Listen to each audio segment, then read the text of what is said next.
चुनावी धांधली के सबूत देखते ही भड़के जज, बुरे फंसे शुभेंदु अधिकारी। हाईकोर्ट ने सुनाया बड़ा फरमान। ममता बनर्जी की याचिका पर कोर्ट का बड़ा एक्शन।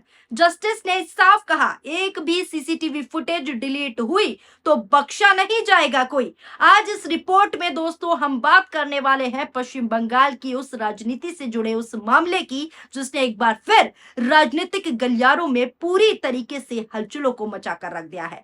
मामला जुड़ा है ममता बनर्जी, शुभेंदु अधिकारी चुनावी धांधली के आरोपों और तो और हाईकोर्ट के उस आदेश से, जिसने चुनाव आयोग तक को सख्त संदेश दे दिया है। जी हां, खबर के मुताबिक आपको बता दूं, जैसे ही चुनाव से जुड़े सबूत अदालत के सामने रखे गए, अदालत के सामने पेश हुए, अदालत ने मामले को पूरी तरीके से गंभीरता से लिया और चुनाव आयोग को सख्त निर्देश दे दिया है कि किसी भी प्रकार के electronic record, CCTV footage, EVM और यहां तक कि वीवीपैट से जुड़े दस्तावेज को सुरक्षित रखा जाए। अदालत ने यह स्पष्ट कहा कि बिना अनुमति कोई भी रिकॉर्ड ना तो मिटाया जाएगा, ना बदला जाएगा और ना ही उसके साथ किसी भी प्रकार की छेड़खानी की जाएगी। अब यहाँ दोस्तों सबसे बड़ा सवाल उठ रहा है, वो सवाल उठ रहा है कि आखिर ऐसा क्या हुआ कि अदालत को इतना सख्त रवैया, इतना सख्त रुख अपनाना पड़ा। क्या अदालत को भी शक है कि वाकई जो ममता बनर्जी बड़े आरोप लगा रही हैं और जो कह रही हैं कि धांधली हुई है, वो हारी नहीं, उन्हें हराया गया है, तो क्या ये आरोप सच है? क्या इसी वजह से हाईकोर्ट ने भी साफ साफ कह दिया, साफ साफ निर्देश जारी कर दिया कि ममता जो सीट हारी वहां ईवीएम वीवीपैट सुरक्षित रखा जाए। जहां एक तरफ सत्ता मिलते ही शुभेंदु अधिकारी आसमान में उड़ने लगे थे, वहीं अब उनकी विधायकी पर संकट के बादल पूरी तरीके से मंडराते हुए नजर आ रहे हैं। भवानीपुर सीट पर काउंटिंग के दिन जो कुछ भी हुआ उस पर कोलकाता हाईकोर्ट पूरी तरीके से भड़क उठा है, बड़ा एक्शन लेने वाला है। तो वहीं दूसरी तरफ ममता बनर्जी ने चुनाव आयोग को लेटर तक भेज दिया है। जी हां दोस्तों, अब सवाल यह है कि क्या नंदीग्राम से इस्तीफा देने वाले शुभेंदु अधिकारी की विधायकी, भवानीपुर सीट वाली जो विधायकी है, क्या उस पर अब खतरे के बादल मंडरा रहे हैं? शुभेंदु अधिकारी की भवानीपुर सीट की विधायकी क्या फंसने वाली है? ममता पहले ही दिन से हार स्वीकार नहीं कर रही। उनका साफ कहना था कि वो हारी नहीं, उनको हराया गया है, जनादेश नहीं बल्कि लूट हुई है, ये उनका कहना था। उन्होंने कहा था कि धांधली करके ये हारी गई हैं। साथ ही उन्होंने ये भी कह दिया था कि उनके पास धांधली के कई सारे सबूत हैं, जिसको लेकर वो सुप्रीम कोर्ट से लेकर इंटरनेशनल कोर्ट तक जाएंगी। लेकिन इसी बीच कोलकाता हाईकोर्ट में ही ममता ने ऐसे ऐसे सबूत पेश कर दिए, ऐसे ऐसे सबूत दिखा दिए कि पूरी तरह से तहलका मच गया है। शुभेंदु की मुश्किलें लगातार बढ़ती हुई दिख रही हैं। खबर देखिए, हेडलाइन देखिए, ममता जो सीट हारी वहां ईवीएम वीवीपैट सुरक्षित रखने का आदेश, हाईकोर्ट बोला जरूरत पड़ने पर जांच होगी। भवानीपुर में शुभेंदु 15,000 वोटों से जीते थे, यानी साफ शब्दों में कहूं तो कहीं ना कहीं अब हाईकोर्ट को भी इस सीट पर आए रिजल्ट पर पूरी तरीके से शक है, आशंका है। इसीलिए जस्टिस ने आदेश दे दिया, जरूरत पड़ने पर इन सभी साक्ष्यों की जांच होगी। अदालत की अनुमति के बिना इन्हें ना तो मिटाया जाएगा, ना बदला जाएगा और ना नष्ट किया जाएगा और ना ही इसके साथ किसी भी प्रकार की, किसी भी तरह की छेड़खानी की जाएगी। यह आदेश खुले तौर पर हाईकोर्ट ने दिए। दोस्तों, ममता की साइड से क्या क्या सबूत रखे गए, जिसके बाद हाईकोर्ट पूरी तरीके से फुल एक्शन मोड में आ गया है, वो भी मैं आपको दिखाती हूं।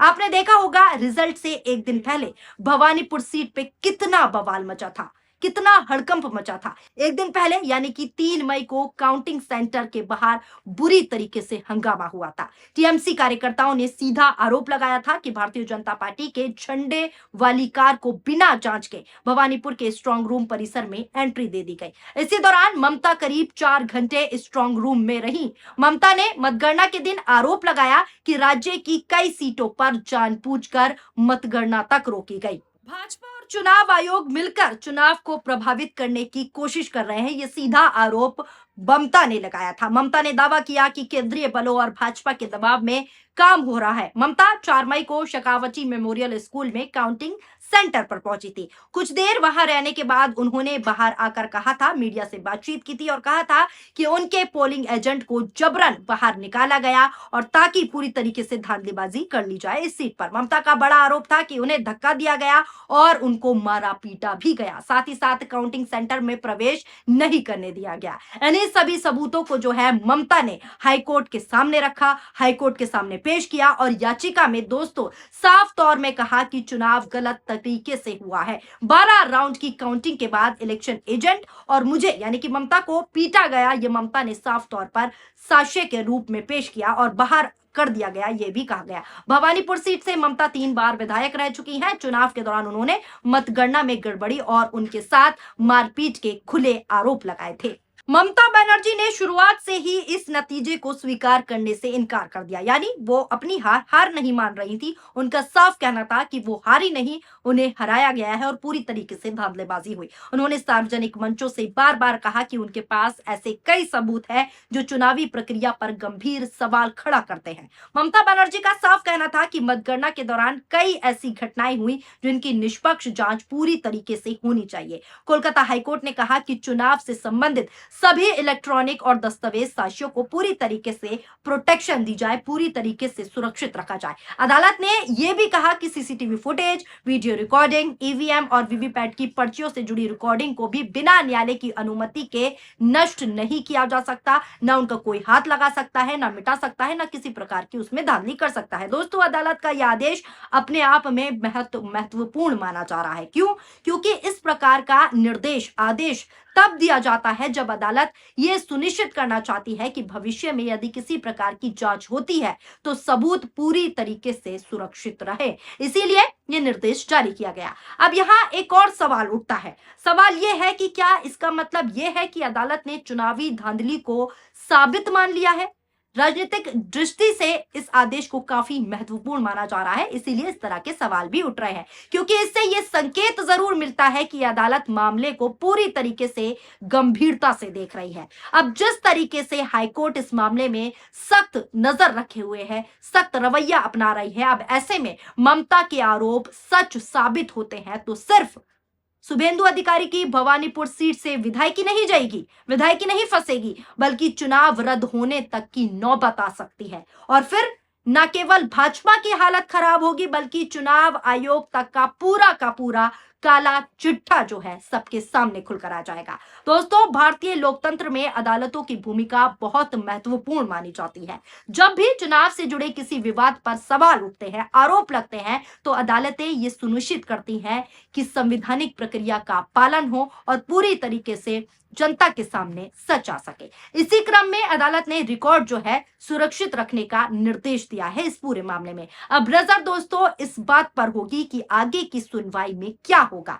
क्या अदालत किसी विस्तृत जांच का आदेश देती है अगली सुनवाई में? क्या चुनाव आयोग अपना पक्ष रखता है अगली सुनवाई में? क्या याचिकाकर्ता और नए दस्तावेज अदालत के सामने पेश करते हैं? इन सभी सवालों के जवाब दोस्तों आने वाले समय में मिलेंगे, अगली सुनवाई में मिलेंगे। लेकिन इतना जरूर है कि इस आदेश के बाद, हाईकोर्ट के इस आदेश के बाद पश्चिम बंगाल की राजनीति में एक नई बहस शुरू हो गई है। ममता बनर्जी का पुराना दावा एक बार फिर सुर्खियों का विषय बन गया है कि वो चुनाव हारी नहीं, बल्कि चुनावी प्रक्रिया में गड़बड़ी हुई, उन्हें हराया गया। दूसरी ओर भाजपा और शुभेंदु अधिकारी की तरफ से लगातार ये कहा जा रहा है कि चुनावी परिणाम पूरी तरीके से वैध है और जनता के जनादेश पर ही वोट जीते हैं। लेकिन दोस्तों, अब अंतिम फैसला जो है तथ्य, साक्ष्य और अदालत की प्रक्रिया पर निर्भर करेगा। लोकतंत्र की सबसे बड़ी ताकत यही है कि हर विवाद का समाधान संवैधानिक संस्थाओं के माध्यम से किया जाता है और यहाँ भी ऐसा ही आने वाले समय में देखने को मिलेगा।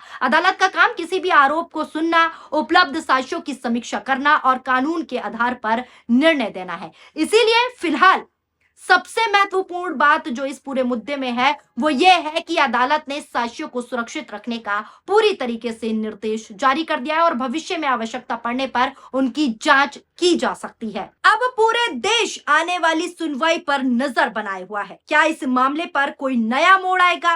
क्या चुनावी रिकॉर्ड की जांच होगी? क्या राजनीतिक आरोपों को कानूनी आधार मिलेगा, या फिर ये बड़ा सवाल भी उठ रहा है कि अदालत के सामने रखे गए तथ्यों से कोई अलग तस्वीर निकलकर सामने आएगी आगे आने वाली सुनवाई में। इन सभी सवालों के जवाब आने वाले समय में दोस्तों पूरे देश को मिल जाएंगे, लेकिन फिलहाल इतना जरूर कहा जा सकता है, इतना तय है कि कलकत्ता हाई कोर्ट के इस आदेश ने पश्चिम बंगाल की राजनीति में एक बार फिर से हलचल पूरी तरीके से पैदा कर दी है। आप इस पूरी खबर को लेकर क्या सोचते हैं, क्या राय रखते हैं, अपनी प्रतिक्रियाएं कमेंट बॉक्स में शामिल जरूर कीजिएगा।